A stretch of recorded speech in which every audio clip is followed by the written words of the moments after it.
lump in her breast.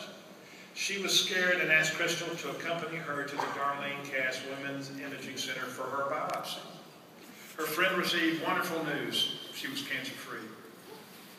However, fate took over, and 2 weeks later, Crystal found a lump in her breast, and she was convinced it was nothing. So she returned to the Cass Imaging Center for her own mammogram and biopsy.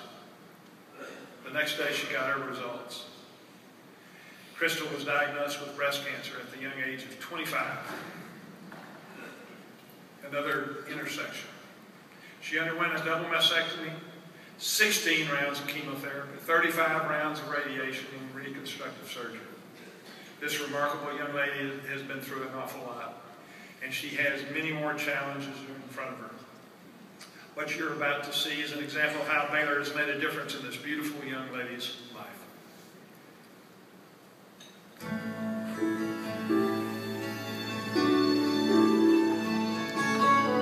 I was diagnosed with breast cancer June 22nd, 2010.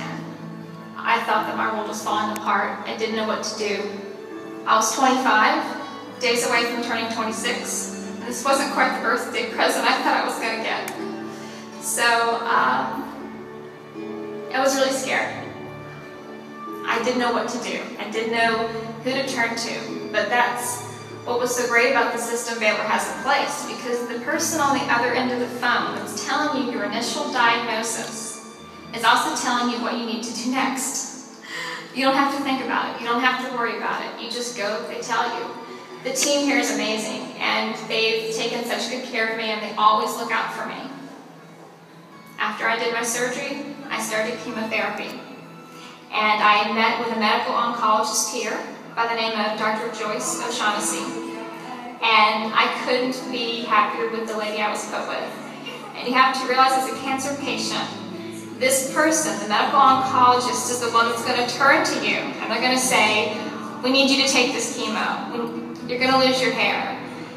You want to love this person, because what they're telling you is really, really tough, and you might even start crying and yelling, and I did my bout of it, but I got through that because she looked at me and said, we're going to get you through this, and you have to trust me. You just have to do this. In addition to the treatment that you know you're going to get, in addition to coming here, meeting your appointments, and going through the process, there's all kinds of other ways to make your care much easier when you're at Baylor.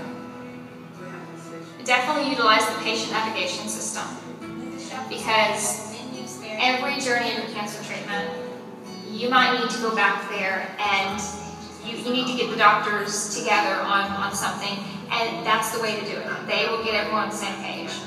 They have the SPETGO Patient Education Center, where they teach cooking classes on how to eat properly. They get you plugged into support groups for people going through the same thing that you're going through. In the cancer center itself, they have a place called Arnie's Appearance Center.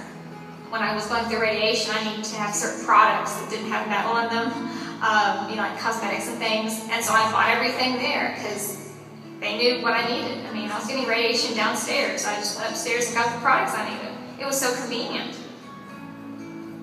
Baylor Hospital and the Sammons Cancer Center and all the people that work here together helped save my life.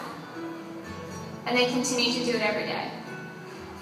The doctors, the nurses, the technicians, the people that work at the cafe, everyone in this building, they know me, they know my name, they care about me. And as a patient, I need that. Every patient needs that. That's what Baylor did for me.